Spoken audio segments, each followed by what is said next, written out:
What if I told you that your definition of the best might be the bare minimum? What if your biggest dream is someone else's Tuesday afternoon? No, this isn't about making you feel small. It's about helping you realize how small your world might be and what happens when you finally step outside it. Today, I'm going to tell you a story, not just any story, a story about burgers, billionaires, and blind spots. And by the end of it, you'll never look at your dreams the same way again. Let me ask you something. When you think about success, real success, what comes to mind? Maybe it's a car that costs more than your house. Maybe it's flying first class or living in a penthouse. But what if I told you that your dream lifestyle, the one you're grinding for and sacrificing sleep for, is actually just the starting point for someone else? Now wait. This isn't a comparison game. This isn't about envy. This is about perspective. Because the truth is, you can't dream of what you don't know exists. And that's where the story begins. In a quiet town in the middle of America, the kind with a single gas station, a corner diner, and endless fields of corn, lived two retired factory workers, Mike and Earl. They were the kind of men who believed in hard work,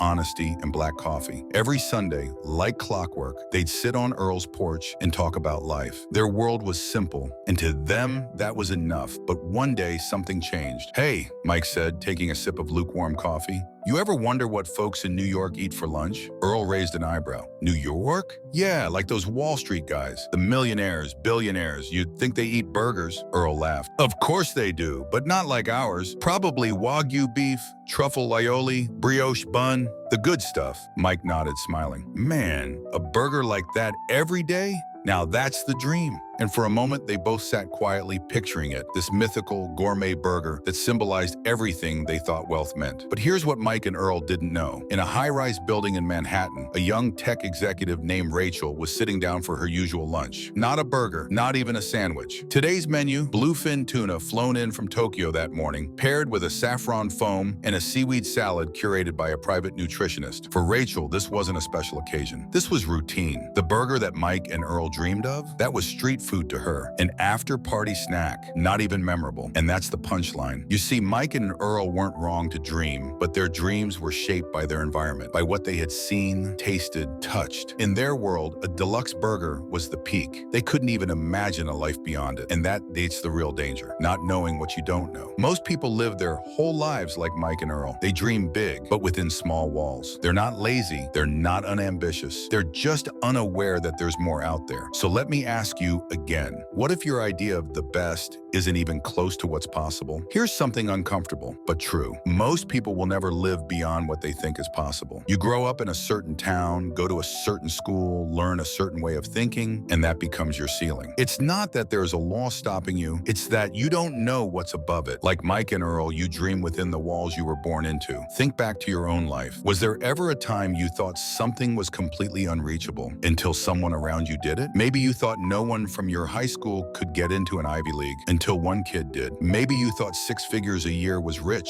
until you met someone making that every month. Suddenly your definition of possible changed. That's not luck, that's exposure. And it's the one thing Rachel had that Mike and Earl didn't. So how does someone like Rachel, who wasn't born into wealth, end up dining in skyscrapers and solving problems on a global scale? Here's the secret. She didn't start there, she expanded there. Rachel grew up in a middle-class suburb in Ohio. Her parents were teachers. Her first car was a used Honda with a busted air conditioner. But somewhere around age 17, she went on a school trip to Washington, D.C. and stayed with a host family in a neighborhood filled with diplomats, entrepreneurs, and thought leaders. That trip changed her life. Not because someone handed her money, but because she saw a different world. She saw how people in that neighborhood talked about money, education, and goals. She saw books on their shelves that she had never heard of. Conversations that would have sounded arrogant or unrealistic back home were normal there. That exposure planted a seed. She went back to her town, but everything felt smaller. She started reading different books, watching lectures online instead of TV shows, asking different questions. She wasn't smarter. She wasn't more privileged. She just refused to let her hometown define her worldview.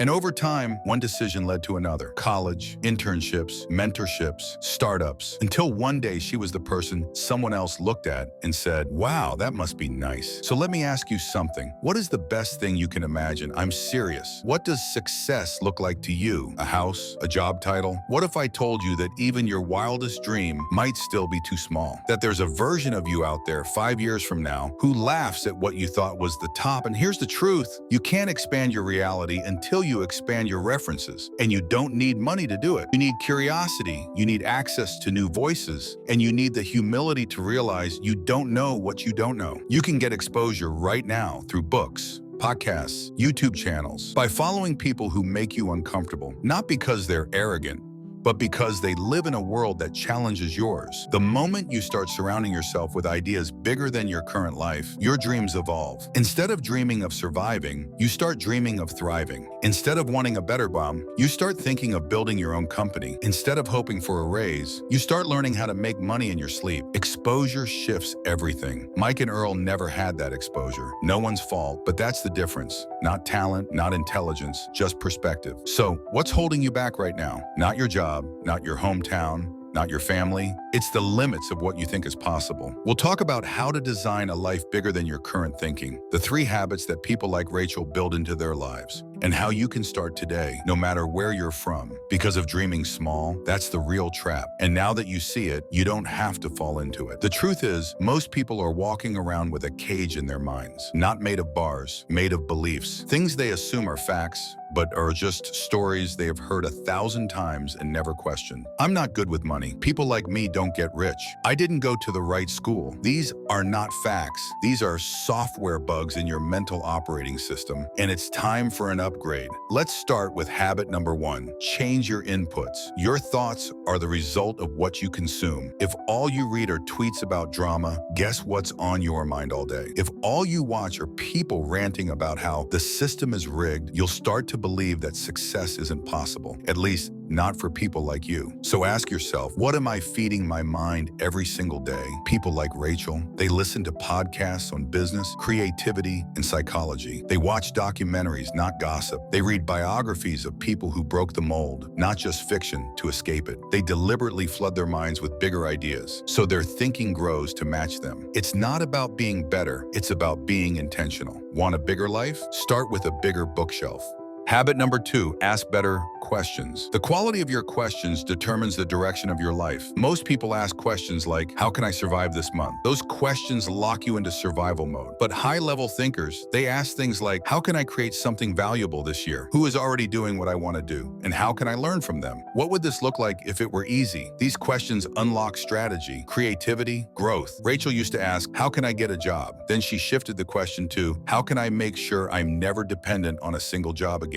That one question led her to learn investing, entrepreneurship, and personal finance, all from a change in how she framed the problem. So ask yourself today, what is a better question I should be asking? Habit number 3, upgrade your environment. And by that, I mean your circle. You become like the people you're around this most, not just in how you talk, but how you think, how you dream, what you tolerate. If everyone around you complains about life, you start complaining too. If everyone's thinking in $20 decisions, you'll never learn to make $20,000 ones. Rachel didn't abandon her old friends, but she made a conscious decision to spend more time around people who inspired her, challenged her, and thought bigger. That doesn't always mean in person. It could mean joining communities online, attending workshops, following creators or mentors who live how you want to live. Don't just connect with people who make you feel good. Connect with people who make you feel stretched. At this point, maybe your brain is pushing back. That sounds nice, but I don't have the time. I don't know where to start. I'm too old. That's the old code talking. That's Mike and Earl whispering in your head. But guess what? Mike and Earl didn't fail. They just never saw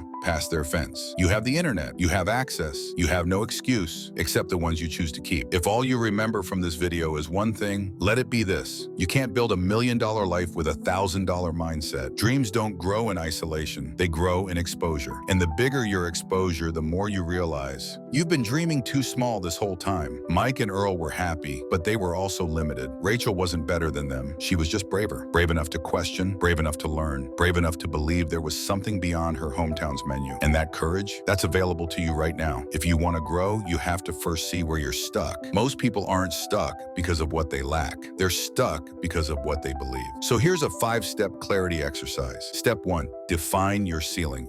And ask yourself, what is the best life I think I could realistically have? Write it down, a number, a lifestyle, a feeling. Don't worry about sounding impressive.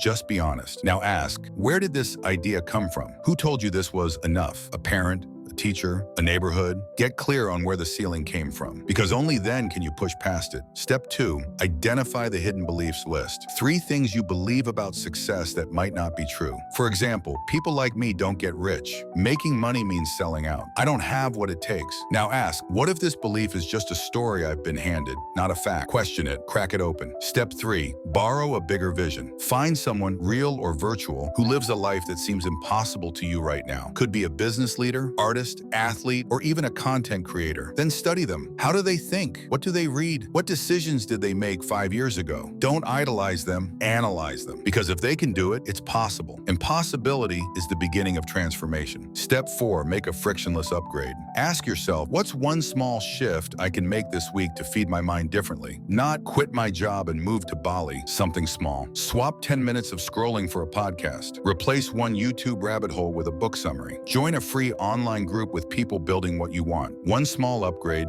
done consistently, can alter your trajectory forever. Step 5, speak a bigger life into existence. Write down this sentence. If I removed all limits, my life could look like this. Then finish it with detail, with desire, with no fear of sounding ridiculous. That vision isn't fiction. It's the first sketch of your new reality. And the moment you name it, you permit yourself to chase it. You've been running old code, handed down to you by culture, class, fear, habit, and that's okay. We all start there, but today you get to choose a software update, a new belief system, a new mental menu, one where you don't just dream of the best burger in town. You ask who built the restaurant and how you can build your own. Mike and Earl weren't foolish. They just didn't know what else was possible. To them, a gourmet burger was a dream worth chasing. But Rachel saw something else, a world of abundance, creation, impact, all because she questioned what most people accept. If you've made it to this point in the video, that means you're ready, not just to dream bigger, but to live differently. This isn't about money. It's not even about success. It's about agency, about realizing that you are not the sum of your limitations. You are the author of your life. And the next chapter starts right now. If this video sparks something in you, don't let it fade. Don't click away and forget. Take 10 minutes. Do the 5-step clarity exercise. Write your vision, question your beliefs, make one small upgrade, then share your breakthrough in the comments. Or send this to a friend who's still dreaming of the wrong thing. You deserve more than survival. You were built for vision, for impact, for expansion, and I'll see you at the next level.